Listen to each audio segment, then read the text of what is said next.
আসসালামু আলাইকুম। সবাই কেমন আছেন? আশা করি অনেক অনেক ভালো। আলহামদুলিল্লাহ আমিও ভালো আছি। তো আজকে রান্নার জন্য আমি এখানে যে বুটের ডাল ভিজিয়ে রেখেছিলাম রাত্রের বেলা, তো এখন সকালে আমি যেটা ভালো মতো ধুয়ে এটা আমি সিদ্ধর জন্য বসিয়ে দিব। আজকে আমি মুরগির মাংস দিয়ে এই বুটের ডাল দিয়ে রান্না করব। তো এই যে ডালটা সিদ্ধর জন্য আমি এখানে ডালটা ধোয়ার পর চুলাটা অন করে দিলাম। এখন আমি ডালটা বসিয়ে দিব। তো এখানে ডালটা সিদ্ধ হতে থাক, আর আমি ডালের মধ্যে এখন আর কিছু দিব না, লবণ। আর এখন আমি যেখানে একটু সামান্য পরিমাণের 2 চিমটির মতো এখানে দিয়ে দিলাম খাবার সোডা। এটা দিলে যেটা হয় খুব তাড়াতাড়ি সিদ্ধ হয়ে যায়। আমার কিন্তু খুব বেশি একটা সময় লাগে নাই, 6 থেকে 7 মিনিটের মধ্যেই এই যে সিদ্ধ হয়ে গিয়েছে। আর আমি এই যে এতটুকু পরিমাণে সিদ্ধ করব, 70% মতো এটা সিদ্ধ করে নিব, আর বাকিটা আমি মাংসর সাথেই রান্না করব। তো এখন আমি ওই পাশে ডালটা হয়ে যাওয়ার পর এখন আমি এখানে এই যে কড়াই বসিয়ে দিয়েছি। কড়াইয়ের মধ্যে তেল দিয়ে এখানে আমি গরম মশলা দিয়ে দিব। গরম মশলার মধ্যে আমি দিয়েছি তেজপাতা, দারচিনি আর এলাচি। তো এটাই যে তেলের সাথে একটু ভেজে নিয়ে এখন এখানে আমি দিয়ে দিব পেঁয়াজ কুচি।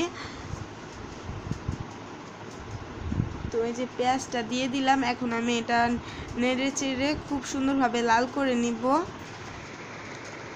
আর পেঁয়াজটা ভাজতে কিন্তু খুব বেশ ভালোই সময়ই লাগে। দেখা যায় এক পর্যায়ে পেঁয়াজ ভাজতে ভাজতে আমরা অনেকেই বোরিং হয়ে যাই। তো এই জন্য আমি আবার কি করি, পেঁয়াজটা যখন লাল করি চুলাটা বাড়িয়ে তখন তাড়াতাড়ি করে পেঁয়াজটা ভেজে ফেলি। তো এই যে আমার পেঁয়াজটা লাল হয়ে গিয়েছে, এখন আরেকটু পরে আমি পানি দিয়ে দিব। আরেকটু সামান্য ভেজে এখন আমি এর মধ্যে পানি দিয়ে দিব। তো এই যে আমার পেঁয়াজটা কিন্তু যতটুকু লাল হওয়ার দরকার ছিল আমি ভেজে এখন যে ওখানে পানি দিয়ে দিলাম। এখন আমি এখানে দিব 1.5 চা চামচ আদা রসুন বাটা। আর আমি এখন এখানে মশলা অ্যাড করব। আমি দিয়ে দিলাম পরিমাণ মতো লবণ, আর দিব হলুদ, মরিচ, ধনিয়া। হলুদ দিয়েছি আমি 1 চা চামচ, মরিচ 1.5 চা চামচ, ধনিয়া 1.5 চা চামচ দিয়েছি। হলুদটা কিন্তু আমি 2টা মশলা থেকে একটু কমই দিই, হলুদটা আমার বেশি ভালো লাগে না। হয়তো আপনারাও এরকম, হলুদটা বেশিরভাগ মানুষই শুনি কম দিয়ে থাকে, তো আমিও এরকমই হলুদ দিয়েছি 1 চা চামচ, মরিচ আর ধনিয়া 1.5 চা চামচ করে দিয়েছি। তো মশলাটা দেওয়ার পর খুব ভালো মতো মিশিয়ে এখন আমি এটা ভালোভাবে কষাতে থাকবো। আর মশলা কিন্তু খুব ভালোভাবে পেঁয়াজের সাথে কষালে, ভালো মতো কষালে পেঁয়াজটাও নরম হয়ে গলে যায়, আর তরকারির মধ্যে পেঁয়াজটা আলাম আলাম দেখা যায় না আর কি, আস্তে আস্তে দেখা যায় না। আর আস্তে আস্তে দেখা গেলে সেটা ভালো লাগে না। তো আমি আবার এখানে এই যে জিরা বাটা দিয়ে দিলাম, আর এই জিরা বাটাটা আমার জিপে ছিল, এই জন্য বরফ হয়ে গেছিলো, আমি ওটাই দিয়ে দিলাম। তো সমস্যা নাই, যে এখনই গলে যাবে, যেটা কিন্তু আর দেখা যাচ্ছে না, মশলার সাথে মিশে গিয়েছে।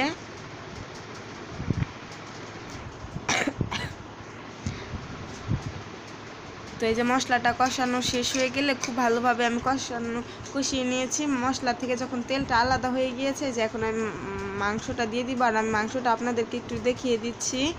আমি কিন্তু খুব বেশি বড় সাইজ করি নাই, একটু ছোট করেই কেটেছি আজকে, যেহেতু আমি ডাল দিয়ে রান্না করব এজন্য আর কি। তাই আপনাদের বোঝার জন্য আমি আবার একটু ক্যামেরার সামনে দেখিয়ে দিলাম। তো এই যে মাংসটা দেওয়া হয়ে গেলে এখন আমি মশলার সাথে নেড়ে এটা রেখে দিব কষানোর জন্য। আর আমি কিন্তু মাংসটা কোনো পানি দিয়ে আর সিদ্ধ করব না, এখানে মশলার মধ্যে কষাতে কষাতে মাংস থেকে যে পানি বের হবে সেটা দিয়ে আজকে মাংসটা সিদ্ধ করে নিব। তো এই যে আপনারা কিন্তু দেখতেই পাচ্ছেন আমার মাংস থেকে কিন্তু ভালোই পরিমাণ পানি উঠেছে। তো এই যে আমি পানিগুলো দিয়ে সিদ্ধ করে নিয়েছি এবং কষানো শেষ হয়ে গিয়েছে। তো মাংস থেকে এই যে তেল উঠে আসছে, এখন আমি এর মধ্যে দিয়ে দিব ডালগুলো, সিদ্ধ করে যে রেখেছিলাম ডালগুলো, ওগুলো এখন দিয়ে এখানে ডাল আর মাংস এটাও একটু 5-6 মিনিট ভেজে নিব। এই ডালগুলো মাংসের সাথে ভাজা হয়ে গেলে এখানে আমি ঝোলের জন্য পানি দিয়ে দিব।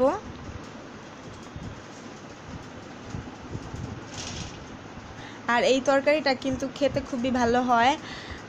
আর বুটের ডাল তো যে কোনো কিছুর সাথে খাওয়া যায়, মুরগির মাংস, গরুর মাংস অথবা ডিমের সাথে রান্না করা যায়। তো আমার সবগুলো রান্নাই ভালো লাগে, তো আজকে আমি মুরগি দিয়ে রান্না করলাম। তো আমি কিন্তু বারে বারে চেক করতেছি, নাড়াচাড়া করতেছি, কারণ ডালটা আবার একটু বেশি সময় নাড়া না দিলে লেগে যায় নিচে, এজন্য। তো এই যে আমার ডালটা কিন্তু ভেজে নেওয়ার পর এখন আমি ঝোলের জন্য পানি দিয়ে দিলাম। তো এখন আর কিন্তু বেশি সময় লাগবে না, যেহেতু ডালটাও সিদ্ধ হয়ে গেছে, মাংসটাও রান্না হয়েছে। এখন শুধু পানিটা ফুটে উঠলে আমি কিছুক্ষণ জাল করব, তারপরে আমার তরকারিটা হয়ে যাবে। তো আর এই তরকারি কিন্তু আমি সকালবেলা রান্না করেছিলাম।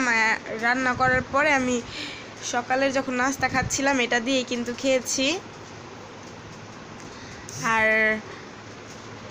এটা কিন্তু পরোটা, রুটি সব কিছুর সাথেই ভালো লাগে, অথবা অনেকজন পোলাওর সাথেও বুটের ডাল খেয়ে থাকে। তো এই যে আমি আবার সকালে নাস্তা খাচ্ছিলাম। আর আলহামদুলিল্লাহ আপনাদের সবাইকে অনেক অনেক ধন্যবাদ। আমার 100 জন সাবস্ক্রাইবার পূর্ণ হয়েছে।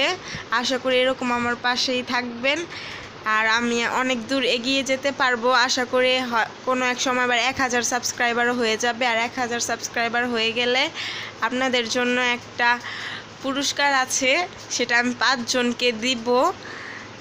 তো আপনারা আমার এভাবে পাশে থাকবেন আশা করি। আর কি বলবো, মানে অনেক খুশি লাগছে, এজন্য আর কিছু বলতে পারলাম না। তো সবাই ভাবে এরকম সাপোর্ট করে যাবেন আমাকে। তো এই যেখানে আমি আবার নাস্তা খাচ্ছিলাম। তো আমার ভিডিওটি ভালো লাগলে লাইক করবেন।